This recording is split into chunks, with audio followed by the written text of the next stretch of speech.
Hello guys, welcome back to part 2 of functions in C and this video is presented by testyourprep.com। तो आज की video में हम देखेंगे फंक्शंस का सिंटैक्स एंड कुछ codes related to functions. So let's start with the video. सबसे पहले हम देखते हैं फंक्शंस का सिंटैक्स। ऑल्दो हम फंक्शंस का सिंटैक्स ऑलरेडी देख चुके हैं उसकी डेफिनेशन एंड डिक्लेरेशन में, बट स्टिल फंक्शन के सिंटैक्स में सबसे पहले हमारे पास आता है रिटर्न टाइप, देन हमारे पास आते हैं पैरामीटर्स या हम जिनको बोल देते हैं वैल्यूज, फिर स्कोप के अंदर हमारे पास आ जाती है फंक्शन बॉडी, स्कोप के अंदर हमारे पास आ जाती है फंक्शन बॉडी एंड हमारा हो जाता है scope out. That is the syntax of a function. ठीक है, और हमने क्या देखा था कि हम फंक्शन को कॉल कैसे करते हैं। तो हमारे पास होता है इंट मेन। इंट मेन में हम सीधा लिखते हैं फंक्शन का name, function name and bracket में पैरामीटर्स या वैल्यूज एंड अ सेमीकोलन। तो ध्यान से देखना, यहाँ पर मैंने सेमीकोलन क्यों नहीं लगाया, क्योंकि ये एक फंक्शन की पूरी बॉडी है एंड यहाँ पे हम सिर्फ कॉलिंग कर रहे हैं। यहाँ पे हम क्या कर रहे हैं, फंक्शन की कॉलिंग कर रहे हैं। ठीक है, और यहाँ पे हम फंक्शन को क्या कर रहे हैं, डिफाइन। हम यहाँ पे फंक्शन को कर रहे हैं डिफाइन। इधर से हम फंक्शन को डिफाइन करेंगे एंड इधर हम फंक्शन को कॉल करेंगे हमेशा मेन में। एंड हमने एक चीज़ ये देखी थी कि यहाँ पे पैरामीटर्स जितने हैं उतने ही इधर होंगे या vice versa, number of parameters यहाँ पे और यहाँ पे सेम होंगे। एंड हमने एक पॉइंट और यहाँ पे नोटिस किया था, वो ये था कि हमारे पास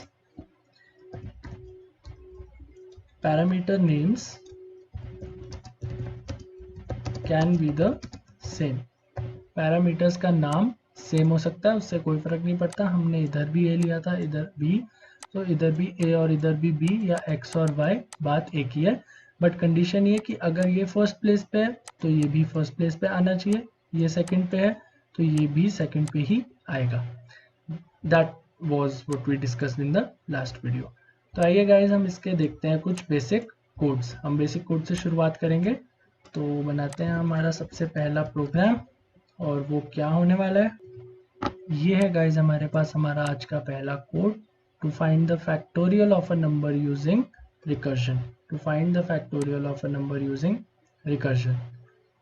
तो इस कोड को बनाने के लिए मैं आपको अभी यहाँ पे लॉजिक बताऊंगा। बाकी अप्रोच मैं आपको कई वीडियोस में बता चुका हूँ कि कैसे अप्रोच फॉलो करनी है। तो आप उसको नोट कर रहे हैं तो गुड, नहीं कर रहे हैं तो आप उसको प्रैक्टिस करें, that is a good practice. Okay, तो यहाँ पे फैक्टोरियल क्या होता है हमारे पास, अगर हमने n की वैल्यू 5 इनपुट की है तो हमारे पास फैक्टोरियल क्या होगा, 5 into 4 into 3 into 2 into 1 which is equal to what, 120। यही होता है हमारे पास फैक्टोरियल। तो बेसिकली हमें क्या करना है, फैक्टोरियल का लॉजिक बता रहा हूँ मैं। फंक्शंस में तो हमें सिंपल कुछ नहीं करना है, हमें जो यूजर n इनपुट करेगा, फॉर एग्जांपल 5, तो हम एक फंक्शन बना देंगे फैक्ट नाम से, जिसके अंदर हम क्या पास कर देंगे, n, और उसके बाद जो भी हमने कोड लिखना है वो हम फंक्शन के अंदर लिखेंगे। तो फैक्टोरियल का लॉजिक क्या रहेगा, हमने एक लूप चलाना पड़ेगा, क्योंकि रिपीटेडली मल्टीप्लाई करना है ना। तो हम लूप चलाएंगे कहाँ से, n से कहाँ तक चलाएंगे, 1 तक, और हम मल्टीप्लाई करते जाएंगे n इंटू आई, है ना, n into I, sorry a into I, और a हमारा क्या होगा, a हमारा इनिशियली होगा 1। तो होगा क्या, सबसे पहले होगा 1 इंटू एन, अगर n हमारा 5 है, तो 1 इंटू 5 कितना हो जाएगा, 5, फिर हो जाएगा 5 इंटू 4, फिर हो जाएगा, ये हो जाएगा 20, फिर हो जाएगा 20 इंटू 3, फिर हो जाएगा इंटू 2, फिर हो जाएगा इंटू 1, और हमारे पास आ जाएगा हमारा फैक्टोरियल। तो let's dive into our GCC compiler and do this code. Alright guys, मैं आ गया हूँ अपने जीसीसी कंपाइलर में। तो अब हमारा सबसे पहला स्टेप है यूजर से n इनपुट कराना। तो printf enter the number whose factorial is to be found \n। यहाँ पे हमने लिया int नंबर, उसको कराया scanf %d $नंबर। ऑलराइट, अब हमें क्या करना है, एक फंक्शन बनाना है। तो मैं क्या करूँगा, अपनी जो फैक्टोरियल की कोडिंग है उसको एक फंक्शन के अंदर करूँगा। तो यहाँ पे मुझे फंक्शन का रिटर्न टाइप देने की ज़रूरत नहीं है, क्योंकि मैं फंक्शन के अंदर ही हमारा फैक्टोरियल जो है उसे प्रिंट करा सकता हूँ, इसीलिए मैंने फंक्शन बनाया वॉइड टाइप का। हम फंक्शन का नाम रखेंगे फैक्टोरियल, ब्रैकेट में हम एक ही वैल्यू हम रिसीव करेंगे जिसका नाम रखेंगे हम नंबर। तो गाइज यहाँ पे जो नेमिंग कन्वेंशन है ना, उसको मैं सजेस्ट करूंगा कि आप जो यहाँ पास करते हो ना, आप जो यहाँ फंक्शन में पास करोगे उसी को यहाँ पे रिसीव कर लो। ठीक है, अब मैं आपको पासिंग एंड रिसीविंग का भी कॉन्सेप्ट समझा देता हूँ लगे हाथ। और ये यहाँ पे इन्वर्टेड कॉमा नहीं आएगा, बिकॉज हम फंक्शन को यहाँ पे कर रहे हैं डिफाइन। तो हम इसको क्या बोलते हैं, हम इसको बोलते हैं फंक्शन डेफिनेशन। राइट, अब एक मिनट के लिए हम व्हाइट बोर्ड पे चलते हैं ताकि मैं आपको समझा सकूं फंक्शन डेफिनेशन, पासिंग और रिसीविंग का कॉन्सेप्ट। तो गाइज जो हमारा फंक्शन है, जो हमारा मेन के अंदर कॉलिंग है फंक्शन की, ठीक है, जो हमारी फंक्शन की मेन के अंदर कॉलिंग है, फॉर एग्जांपल यहाँ पे फैक्टोरियल नाम का हमने फंक्शन बनाया था n के साथ, और यहाँ पर हमारा फंक्शन था, यहाँ पर हमारा फंक्शन था वॉइड फैक्टोरियल, इधर भी हमने n रिसीव किया था, है ना, और ये फंक्शन की बॉडी थी, ये फंक्शन की बॉडी थी। मैं इसको नीचे ड्रैग कर देता हूँ ऐसे। ठीक है, तो अब क्या है पासिंग और रिसीविंग, जो हमारी फंक्शन है, फंक्शन बॉडी है, ठीक है, वो हमेशा वैल्यू को क्या करेगा, वो हमेशा वैल्यू को करेगा रिसीव, वो हमेशा वैल्यू को करेगा रिसीव। और मेन के अंदर जब हम फंक्शन का नाम कॉल करते हैं तो ये वैल्यू को हम इसमें कर रहे हैं पास, इसमें हम वैल्यू को कर रहे हैं पास। तो वैल्यू बेसिकली यहाँ से यहाँ जा रही है, ये पास कर रहा है, ये रिसीव कर रहा है, ये पास कर रहा है, ये रिसीव कर रहा है। तो जब भी मैं बोलूँ फंक्शन में वैल्यू पास करना, यानी कि हम यहाँ पे लिखेंगे फैक्टोरियल हमारे फंक्शन का नाम और अंदर भेज देंगे क्या, नम। तो हमने यहाँ पे क्या किया, वैल्यू को पास किया, वैल्यू को पास किया। एंड इधर हमने क्या किया, इधर हमने रिसीव्ड द वैल्यू, यहाँ पे वैल्यू को रिसीव कर लिया। अब वैल्यू हमारे पास आ गई, हमने एक फंक्शन बना दिया। ठीक है, हमने एक फंक्शन बना दिया। अब हम इसमें लिखेंगे फैक्टोरियल का कोड, सिंपल। हम एक वेरिएबल डिक्लेयर करेंगे fact equals to 1 int for, और एक वेरिएबल साथ में डिक्लेयर कर देते हैं i, for i equals to 0। यहाँ पे मैं फॉर लूप लगा रहा हूँ guys, i less than number i plus plus, यहाँ पे आएगा लेस आई इक्वल्स टू 1 से स्टार्ट होगा, I less than equals to number, क्योंकि product of any number with 0 is 0, तो हमारा आंसर गलत आ जाएगा। तो यहाँ पे मैं क्या करता हूँ, fact equals to fact into I, fact into I. तो वो कितनी बार लूप चलेगा, 1 से लेके नंबर तक, और हमें यही चाहिए, है ना। फिर हम यहाँ पे प्रिंट कर देते हैं what, factorial of number in, okay, number की जगह हम वो नंबर ही प्रिंट करा देते हैं जो यूजर ने इनपुट किया। Factorial of number %d is equals to, फिर एक और %d, ब्रैकेट में हम सबसे पहले कराएंगे नंबर प्रिंट कि factorial of this number is fact. Right, तो अब हम कोड को एग्जीक्यूट करके देखते हैं। तो हमारा कोड चल गया है, enter the number whose factorial is to be found, मैंने एंटर किया व्हाट 5। ठीक है, तो हमारे पास क्या फैक्टोरियल आ गया 5 का 120। अब आप बोलोगे ये तो सिंपल ही कोड हो गया, इसमें फंक्शंस का क्या यूज हुआ। ठीक है, तो हमने यहाँ पे कितनी लाइंस लिखी हैं फैक्टोरियल फाइंड करने के लिए, 1 2 3 4 5 लाइंस। अब मान लो कि मैं आपको बोलूँ कि मुझे एक तो फैक्टोरियल फाइंड करना है जो यूजर इनपुट करेगा, एक मुझे 10 का फैक्टोरियल वैसे ही निकालना है। तो यूजर इनपुट के लिए तो मैं ये लाइन लिख दूंगा, मेरा इससे काम हो जाएगा। ठीक है, अब मान लो 10 के लिए भी निकालना है, तो मैं क्या करूंगा, इसको कॉपी पेस्ट करूंगा, इसको कॉपी पेस्ट करके यहाँ लिखूं, इसको सारे को कॉपी पेस्ट करके मैं इधर लिखूं क्या, ऐसे, और यहाँ पर नम की जगह मैं 10 कर दूं। ठीक है, बढ़िया है, करेगा, बिल्कुल काम करेगा, 10 का फैक्टोरियल यहाँ से हमें मिल जाएगा। लेकिन हमें एक और स्टेटमेंट लिखनी पड़ेगी, प्रिंट एफ, यही सेम चीज़, तो मैं इसको भी कॉपी करूँगा। है ना। अब मैं आपको बोलूँ ऐसे ही करते करते मुझे एक तो यूज़र से नंबर इनपुट करा दो और एक है मुझे 10, 20, 30, 40 का फैक्टोरियल प्रिंट करके दे दो। तो हम ये 5-5 करते करते हमारी 40 लाइन्स तो ऐसी ही बन गई कोड की, है ना। 40 लाइन्स तो ऐसी ही बन गई कोड की। 30 लाइन्स का कोड तो अभी बन चुका है। तो अब क्या तरीका है इसको आसान करने का, क्या तरीका है, हमने फैक्टोरियल का कोड ऑलरेडी बना रखा है ना। तो हम दोबारा उसी कोड को क्यों लिखें जब ऑलरेडी हमने अपना कोड एक बार ही लिख दिया है और हमारे पास एक फंक्शन है जो हमें पता है कि हम उसमें कोई भी नंबर डाल दें हमें वो फैक्टोरियल फाइंड करके देगा। तो हम दोबारा से उस कोड को क्यों लिखें। आप बोलो कौन सा नंबर का फाइंड करना है, हम नंबर इक्वल्स टू 10 का फैक्टोरियल फाइंड करना है। ओके, हम यहाँ पे फंक्शन को दोबारा कॉल करते हैं, हम अंदर क्या पास कर देते हैं 10 और बस हो गया हमारा काम 10 का फैक्टोरियल। अच्छा, और किसका फैक्टोरियल फाइंड करना है, हमें 7 का फैक्टोरियल। ओके, यहाँ पे मैं फैक्टोरियल को दोबारा कॉल कर देता हूँ, अंदर पास कर देता हूँ 7। तो जब यहाँ पे कोड आएगा, यहाँ पर कोड पहुंचेगा तो 10 पास हुआ है, इधर चला जाएगा। नम में क्या रिसीव हो गया 10, फैक्ट इक्वल्स टू 1, 10 तक लूप चल जाएगा। सिंपल हो गया हमारा काम। जो हमें 4 लाइन कॉपी पेस्ट करनी पड़ती, और कभी कभी तो ऐसा भी होता है जब हमारे एग्जाम्स होते थे गाइस, होते हैं एक्चुअली, तो तब क्या होता है जो हमें एग्जाम में कंपाइलर मिलता है उसमें तो कॉपी पेस्ट भी अलाउड नहीं होता, उसमें कॉपी पेस्ट करना भी अलाउड नहीं होता। तो इतना बड़ा कोड आप दोबारा लिखोगे, अभी आपको लग रहा है कि 5 ही लाइन तो है, कॉपी पेस्ट कर लेंगे क्या जाता है। लेकिन जब एग्जाम में जहाँ पर कॉपी पेस्ट अलाउड नहीं होता ना, जहाँ प्लेसमेंट्स में भी कभी कभी कॉपी पेस्ट अलाउड नहीं होता, तो 2 लाइन लिखना भी बहुत सरदर्दी लगती है गाइस। तो इसीलिए ये फंक्शन है, सीधा एक लाइन लिखी, एक वर्ड लिखा फंक्शन का नाम, वो भी हमारे हाथ में जितना छोटा नाम बना दो। अगर मैं इसको फंक्शन को ऐसा भी बना दूंगा ना, ये तो भी काम करेगा, int F void F, sorry void F, ये अभी भी काम करेगा। बस मुझे यहाँ पे चेंज करना है, मुझे यहाँ पे एक्टोरियल हटा देना है, बस इसको एफ एफ रखना है, ये तब भी काम करेगा। बट ये मैंने अपनी अंडरस्टैंडिंग के लिए ऐसा फंक्शन बनाया है कि फैक्टोरियल हमारा फंक्शन का नाम है, कि वो हमें नाम सुन के ही पता चल जाए कि फैक्टोरियल फंक्शन कर क्या रहा है। तो यहाँ से मैंने फैक्टोरियल में 10 पास कर दिया, 7 पास कर दिया। तो आप देखना क्या होगा, एक मैं यहाँ पे %d और दे देता हूँ ताकि आउटपुट्स जो है वो नेक्स्ट लाइन में प्रिंट हो। तो आप देखना सबसे पहले जो नंबर मैं इनपुट करूंगा उसका फैक्टोरियल, फिर 10 और 7 का फैक्टोरियल भी साथ में प्रिंट हो जाएगा।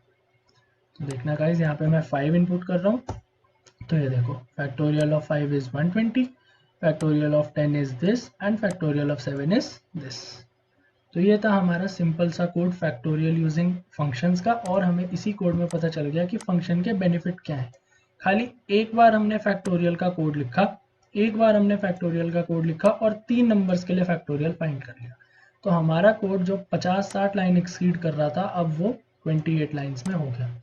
तो फंक्शंस का यही काम है, हमारे कोड को छोटा करना, हमारे कोड को काटना is the basic and the most main advantage of functions. Okay guys, second program देखते हैं। हमारा सेकंड प्रोग्राम होगा चेक नंबर इज इवन और ऑड यूजिंग व्हाट फंक्शंस। अब हम फिर से एक फंक्शन बनाएंगे इवन और ऑड के लिए, और हम उसमें एक ही फंक्शन बनाएंगे हम इवन और ऑड के लिए, जिसमें हमारा नंबर होगा, उसी के अंदर हम कोडिंग करेंगे। और जो हमारा मेन होगा ना, उसमें हम मल्टीपल नंबर्स पास करेंगे उस फंक्शन के अंदर। हम पहले पास करेंगे 5, फिर हम उसमें पास करेंगे 6, फिर हम उसमें पास करेंगे 1000। ऐसे करके हम देखेंगे कि हमारा एक ही फंक्शन ऑड इवन का कोड हमारे सारे नंबर्स के लिए आउटपुट देगा। तो चलते हैं कंपाइलर पे। ओके, तो मैं इस कोड को हटा देता हूँ यहाँ से। तो नंबर तो हमें अभी भी स्कैन करना है, तो यहाँ पे मैं करता हूँ एंटर अ नंबर \n, फिर यहाँ पे नंबर को स्कैन कर दिया मैंने। ऑलराइट, अब इस कोड को मैं यहाँ से हटा दूंगा। ओके, अब हमें फंक्शन को भी चेंज करना पड़ेगा हल्का फुल्का, है ना। फंक्शन को भी चेंज कर देते हैं। सबसे पहले तो फंक्शन का नाम चेंज कर देते हैं। फंक्शन का नाम रख देते हैं हम ऑड इवन। ये डेली वाला ऑड इवन नहीं है, ये फंक्शन वाला ऑड इवन है, ठीक है। तो यहाँ पर हम नाम रख देते हैं ऑड इवन। अब हमें कोड लिख देना है ऑड इवन का। तो क्या कोड है फाइंड करने का, if num modulus 2 equals to 0। तो क्या होगा हमारा नंबर होगा, हम नंबर भी मेंशन करेंगे और हम बोलेंगे इज इवन, और हम यहाँ पे नंबर को प्रिंट करा देंगे। एल्स अगर हमारा नंबर इवन नहीं है तो हमारा नंबर है odd, percentage D is odd. और इस प्रिंट स्टेटमेंट को हम हटा देते हैं। ऑलराइट, अब हमें फंक्शन को कॉल करना है बस, क्योंकि अब ये नंबर है, हमें हमारा फंक्शन बन चुका है। अब सबसे पहला केस हम ले लेते हैं 5 का। तो हम क्या करेंगे, यहाँ पर हमने नाम रखा है ऑड इवन, और हम अंदर भेज देंगे क्या, नम, जो यूज़र से हमने इनपुट कराया है। साथ ही हम इसको दोबारा से कॉल करेंगे और हम अंदर भेज देंगे क्या, 1000। फिर इसको एक बार कॉल कर लेते हैं, ऑड इवन 17892 या 17895 यहाँ से, और हम इसको एक बार फिर से कॉल कर लेते हैं, ऑड इवन, एंड हम नंबर अंदर भेज देते हैं कुछ भी रैंडम नंबर। ओके, चलो यहाँ पर मैं एक बैकस्लैश एंड और डाल दूंगा ताकि हमारे आउटपुट्स जो हैं वो नेक्स्ट लाइन में प्रिंट होते रहें। तो कोड को रन करते हैं। Okay, enter a number. तो मैं यहाँ पे सबसे पहले अपना केस इनपुट कर देता हूँ 5। तो ये देखिए 5 is odd, 1000 is even, 17,895 is odd and this number is even. तो ऑड इवन का ये जो 4-4-8 लाइनों का कोड है, ये हमने एक बार लिखा और 4 नंबर के लिए ऑड इवन को हमने फाइंड कर लिया। तो आप देख सकते हो गाइस कि हमारा कोड कितना आसान हो गया है, हमारा कोड कितना ज़्यादा आसान हो गया है। अभी आपको दिख रहा होगा यहाँ पे 29 लाइन्स है, ये भी क्यों है, यहाँ पर स्पेसेस हैं, यहाँ पर कितनी मैंने एक एक लाइन छोड़ी है ना। इसको मैं चाहूँ तो इसको एक सिंगल ब्रैकेट में लिख के और एक लाइन रिड्यूस कर दूँ, राइट। तो आप देख सकते हो कि मेरा कोड कितना आसान हो गया। मैं चाहूँ तो यहाँ पे n नंबर्स को फाइंड कर सकता हूँ, ऑड है या इवन है। बस मुझे एक ये वर्ड लिखना है ऑड इवन, बाकी मेरा काम ऑलरेडी ऊपर कर रहा है।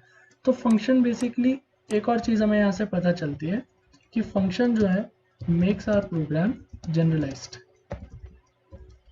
Function makes our program generalized, एक जेनेरिक फंक्शन बना दिया ना हमने, एक जनरल फंक्शन ऑड इवन का। इसमें आप दुनिया की कोई वैल्यू भर दो, वो आपको आंसर प्रिंट करेगा, सबके लिए सही और एक जैसा आंसर। अगर नंबर ऑड है तो उसके लिए ऑड आंसर, इवन है तो उसके लिए इवन आंसर। तो ये हमारा फंक्शन ने बहुत ही ज़्यादा काम आसान कर दिया। नेक्स्ट प्रोग्राम हम देखेंगे गाइस, एक बहुत ही अच्छा प्रोग्राम है। प्रोग्राम हमारा क्या कहता है, हमारा प्रोग्राम ये है कि हम यूज़र से 2 नंबर इनपुट कराएंगे। एक ए होगा, या नाम हम लिख देते हैं, एक होगा हमारा बेस, फॉर एग्जांपल 2। एक यूज़र इनपुट करेगा पावर लाइक 3। तो हमें आउटपुट में क्या देना है, हमें आउटपुट में क्या देना है, हमें आउटपुट में देना है इसका पावर फाइंड करके, विच इज इक्वल्स टू 8। ये हमारा प्रोग्राम है। यूज़र बेस एंटर करेगा, यूज़र पावर एंटर करेगा, हमें उस पावर को कैलकुलेट करना है, ठीक है, 2 raised to the power 3। For example user ने बेस इनपुट किया 5, पावर इनपुट किया 2, तो हमें आउटपुट देना है 5 square is equals to what, 25। ये हमारा आउटपुट आना चाहिए। तो करते हैं ये वाला कोड, बहुत ही अच्छा कोड है और बहुत ही सिंपल कोड है, इसको भी हम फंक्शन से ही करेंगे। ये वाला कोड हटा देते हैं हम, ऑड इवन की जगह हम यहाँ पे नाम रख देंगे पावर।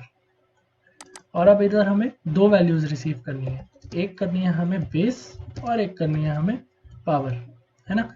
और इसको कैलकुलेट करने का तरीका तो हमें आता ही है ना, कि अगर हमारे पास बेस 2 है, इस वाले केस को हम भूल जाते हैं, अभी ये वाला केस हम भूल जाते हैं। अगर हमारे पास बेस 2 है एंड पावर 3 है, तो इसका क्या मतलब है, 2 इंटू 2 इंटू 2, है ना। अगर हमारे पास बेस 5 है, पावर 2 है, तो इसका क्या मतलब है, 5 इंटू 5। तो हमें बेसिकली लूप लगाना पड़ेगा, राइट। तो हम क्या करेंगे, for int i equals to 1, i less than equal to power i plus plus. ये बेसिकली क्या कर रहा है, 1 से पावर, यानी कि अगर यहाँ पे हम 2 और वो मान के चलें, बेस और वो, कि हम यहाँ पे मान के चलें हमारा बेस है 2 एंड हमारी पावर है 3, ऑलराइट। तो ये क्या करेगा बेसिकली, कि ये 1 से लूप चलाएगा 3 तक, यानी कि कितनी बार लूप चलाएगा, लूप चलेगा 3 टाइम्स, यही हमें चाहिए। और हमने क्या अंदर कर देना है, हमने अंदर कर देना है एक इंटीजर वेरिएबल में रिजल्ट स्टोर इंट पावर, ठीक है, हम इसका नाम ले लेते हैं या फिर हम ले लेते हैं इंट आंसर। ओके, हम क्या कर देंगे, answer equals to base into base, base into base, right, नहीं नहीं बेस इंटू बेस गलत है, बेस इंटू बेस गलत है, हम करेंगे आंसर को हम लेंगे 1 जैसे हमने फैक्टोरियल फाइंड किया था, एंड हम करेंगे answer equals to answer into base, right. और लास्ट में हम जाके क्या कर देंगे, printf %d हमारा हो जाएगा आंसर, ये हमने कर दिया प्रिंट। ऑलराइट गाइस, तो अब इसको हम यहाँ पे मेन में चेंजेस कर लेते हैं। हमने यूज़र से इनपुट कराया बेस %what बेस, एंड हमने यूज़र से इनपुट कराई क्या, पावर, यहाँ पे एक और %d लेना पड़ेगा और हम लगा देंगे %what पावर। अब सिंपली फंक्शन को कॉल करना है, पावर फंक्शन कॉल किया, अंदर भेजा बेस एंड हमने भेजी पावर, बस हमारा काम हो गया। Compile and run. Okay, error आ रहा है, एरर क्या बोल रहा है, for loop initial declarations, okay int यहाँ पे अलाउड नहीं है इस कंपाइलर में, तो हम इसको